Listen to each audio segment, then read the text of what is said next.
Hello neighbors, it's Brad here at eTrailer, and today we are taking a look at installing the Roadmaster front sway bar on a 2008 Winnebago Destination. Now this is what your front sway bar replacement is going to look like when it's installed. And it does use the factory mounting points, so it is a relatively easy installation. You don't have to raise up your vehicle, and that's the great part of it is you can upgrade your suspension, and it's going to be something that you're going to notice every time you make a turn, every time that you have a long sweeping on-ramp. You're going to feel that sway bar really fighting against the other side, holding your vehicle at a nice level ground. It's also just going to give you a better steering feel, better traction, and overall more confidence when you're driving your vehicle. Now we've actually taken this out on our test course with the previous front sway bar on, and we've also driven it after, and I'm here to tell you it is a quick and noticeable difference. And again, this is one of those things that when you upgrade, you're going to be happy every time you drive it, knowing that you're going to just have a better all-over experience while driving your RV. We have the sway bars side by side, and you can see the Roadmaster is a little bit thicker. It's also made out of 4140 chromoly steel, so that rigidity is actually going to be felt through the bar as the suspension sways from one side to the other. So having that rigidity is definitely going to be the difference between our original sway bar and our new one. Let's go ahead and actually get a measurement here just to see how much difference we actually have. So this one's coming in at 1.5 inches.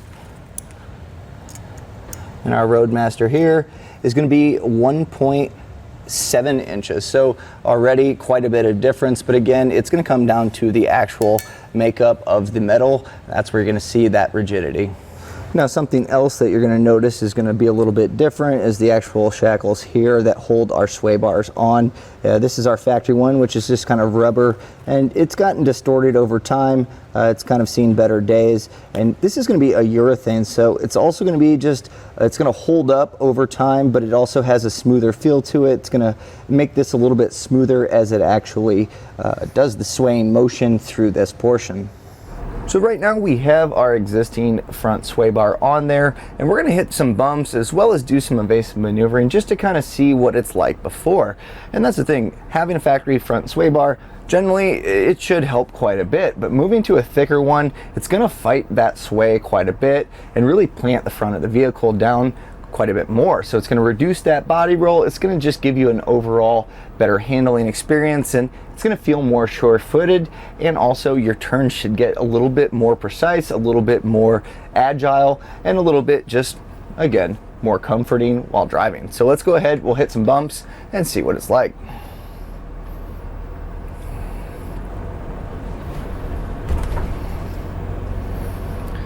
So kind of doing some side-to-side ones here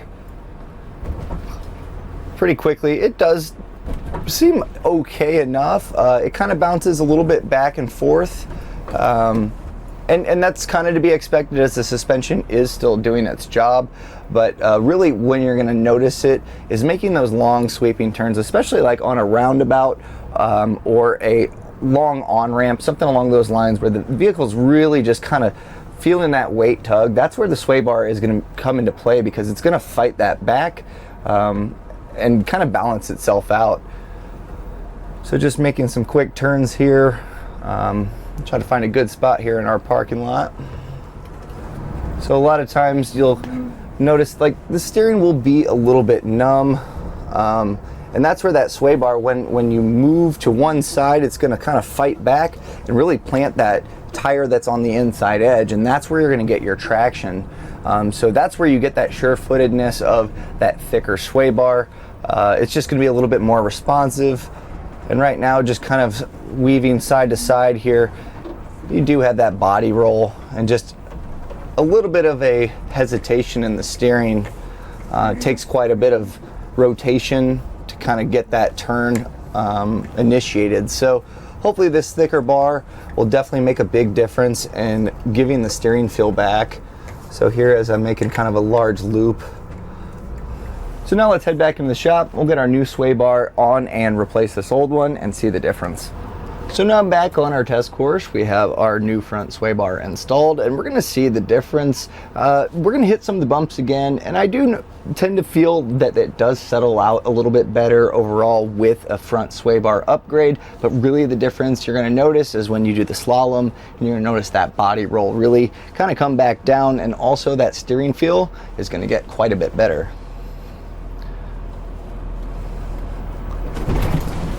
So over our bumps, the front does seem like it's not affecting it as much, which is good. So we'll go out and do some slalom. So just doing some quick steering here. Immediately I noticed that I'm getting a lot more initial feedback from the front end. It just feels more planted. So instead of kind of throwing the steering wheel around and having the RV toss you around, you're a little more in control. It just feels a lot more planted, a lot more sure-footed, and overall it just has a lot better feel driving, a lot more confidence inspiring. Overall, the installation's pretty easy. There's minimal tools required, and really, if you have a creeper, this is going to be pretty easy to do on flat level ground. So speaking of that install, let's take a look at it now so you can get your front sway bar installed. We're going to begin our installation by actually removing our original sway bar, and a lot of times these see a lot of road grime and kind of just build up over time. So I suggest taking a penetrating oil and soaking down each of the hardware nuts. That way it's going to make it a lot easier to take this off. Now we're going to be doing this on a lift. This is something you can actually do in your driveway or in your garage. We're just doing it on a lift to make it a little bit easier for you all to see. So let's go ahead and begin again soaking these down. So you'll have your end links that mount up to the frame that run down to the actual sway bar, and then you have your actual brackets here that we'll need to also soak down. So we're going to begin by starting at the top end link mount that goes on the frame. Now these are going to be 9/16, so let's go ahead and we'll go ahead and get these loosened up and get these removed. Now it is kind of tricky here, so getting any kind of impact or anything like that up here is going to be kind of tricky just because of the space here. So I'm just using a ratcheting wrench, and that should get us kind of close to where we need to be at least. So we'll go ahead, get this off, and we'll repeat the same process on the other side. Now if you're rotating this, your end link may start spinning on you, and that's going to make it pretty tough to actually get that off.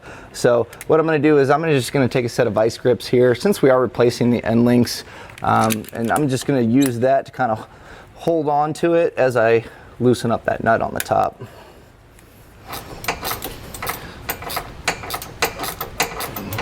Now if you're having trouble, that top one is kind of tricky. What I'm going to actually do is use my vice grips to kind of rotate the shaft, and that's going to, I have my wrench up top. That should help get this loosened up a little bit easier.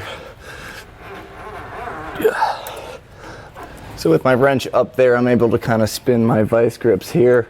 You might be able to get a small socket, just a shallow well one up there, and have some luck, but it is pretty tight up there, so this is another option that will work.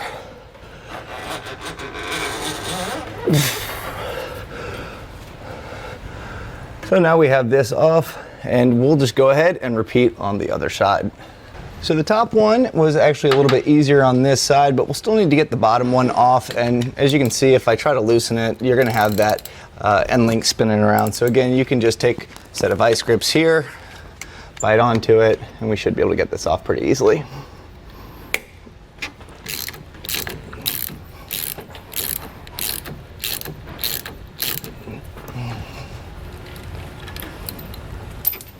So once you have both sides loosened up, you should be able to take your sway bar and kind of just pull this out of the way, just like that, depending on your ground clearance, and you should be able to get your end links out. It's going to make it a little bit easier when you go to remove your actual sway bar. So we can take these parts and set them aside.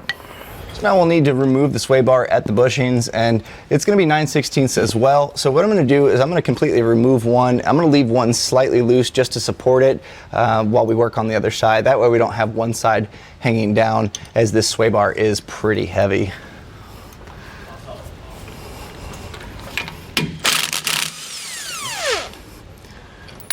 We have that one out, and I'll just make this one loose here, but still holding on to a few threads.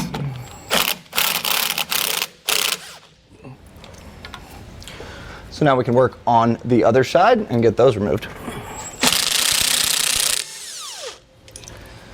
So now I have this side kind of supported here. I can just simply loosen this other side just by my hands.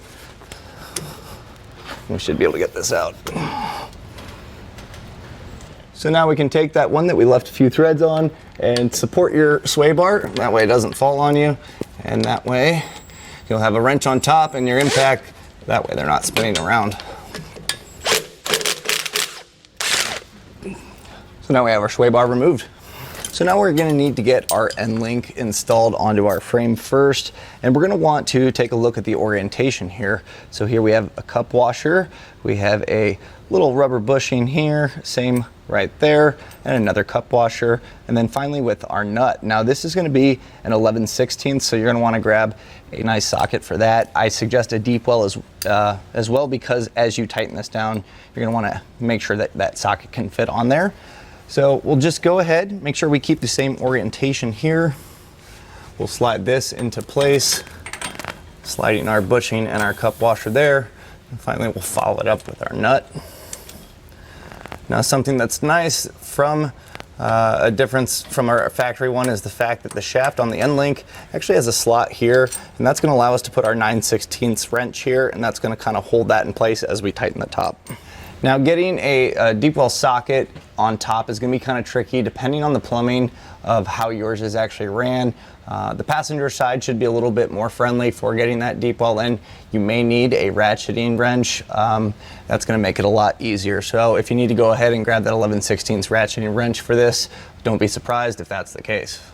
So now with my 9/16 on the actual end link in that slotted section, I have my ratcheting wrench here. And so if we can, we're going to try to get this wrench in a nice position to where it's going to kind of hold this for us. So we might be able to get lucky here on our actual trailing arm. So let's give it a shot.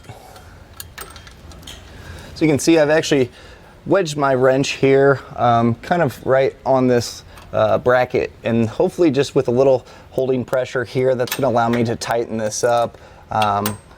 It's a little tricky, but we are making progress, so we'll just go ahead and get this tightened down.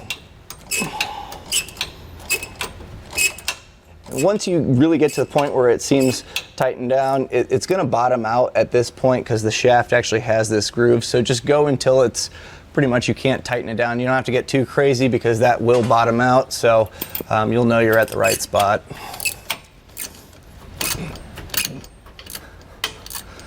So go ahead and repeat on the other side. And you're going to know that it's tight because these urethane bushings are going to start to kind of bulge out. You will have a little bit of play just with that urethane moving around, but that's normal because it actually gives it a little bit of extra flex. That way it's not rigidly mounted to the chassis. So now we're going to get ready to put our actual sway bar up on our end links, and so we're going to need to remove just the bottom portion of our hardware. Now I'd slide up your bushing and your cup washer here. That way it's going to be in place. You're not going to have to fight that. It should stay up decently just with a little bit of tension. So we'll go ahead and remove this. We're going to need to have this handy in this orientation to put it back up. So we'll do one side and then the other. So just kind of raising this up in place. You may need to support the other side. So if you have an extra set of hands, that might be helpful. So first we'll put our urethane bushing. You can see that kind of raised portion. That's going to sit inside the gap between the actual stud here and the sway bar. So you can see it kind of goes in there nicely. We'll put our cup spacer there, making sure that we actually have that facing towards the sway bar, and then we'll follow it up with a nut. Now we're going to leave this loose, and that way we have some adjustability when we actually mount our brackets up. So go ahead and get one side up, and then when you get the other, or you can actually go to the other side and get that hand tightened on as well. So now we have both of them, the sway bar actually suspended on both of the end links. So now you're going to want to grab your bracket, your urethane bushing, the grease that comes in the kit, as well as the factory hardware that we removed from our brackets here.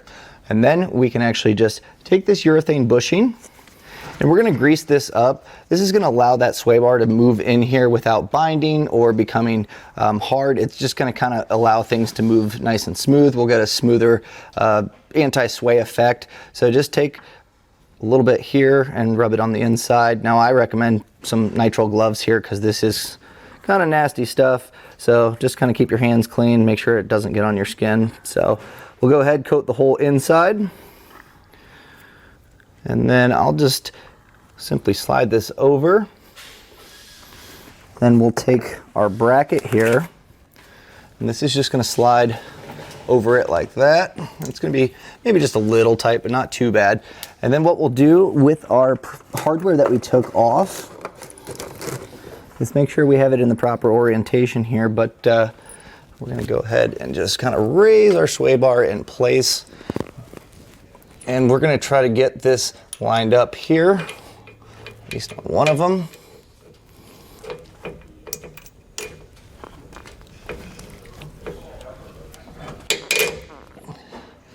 And then follow it up with the washer, and then also put the nut up top.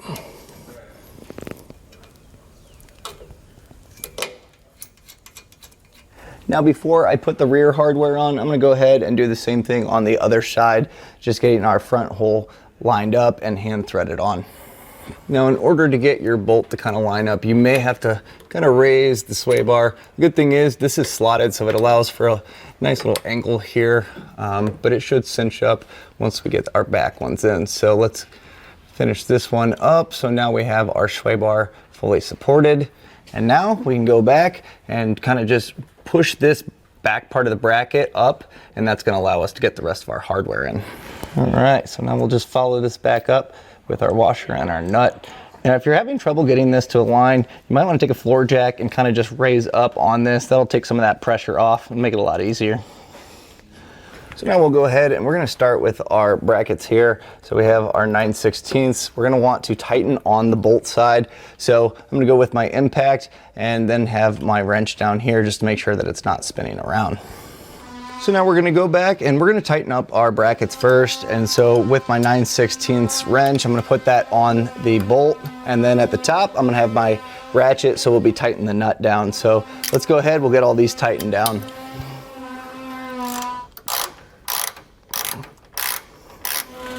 Now I did not see a torque setting in the instruction manual, so we're going to go until we are snug here.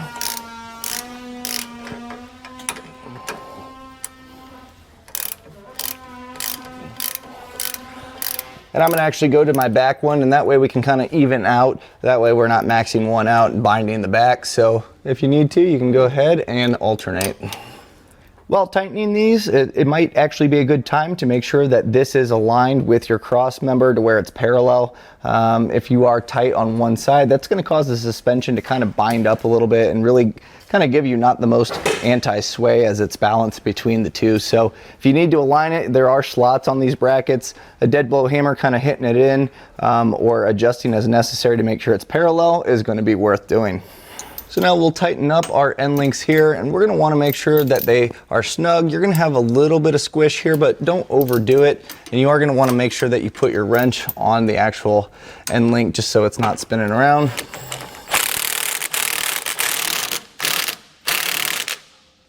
So with that little bit of tension there, you can see they started to push out, but they're not overdone. That should be just about right. So now with those tightened down, that's pretty much the install of the sway bar. Now you are going to want to drive it around and allow it to kind of loosen up, and then come back and double check it to make sure nothing's loosened up too much. It's also going to allow that suspension to kind of settle out. So it is something you want to keep an eye on when you do routine maintenance. Just double check that everything's actually holding in place tight. And that was a look and installation of the Roadmaster front sway bar on a 2008 Winnebago Destination.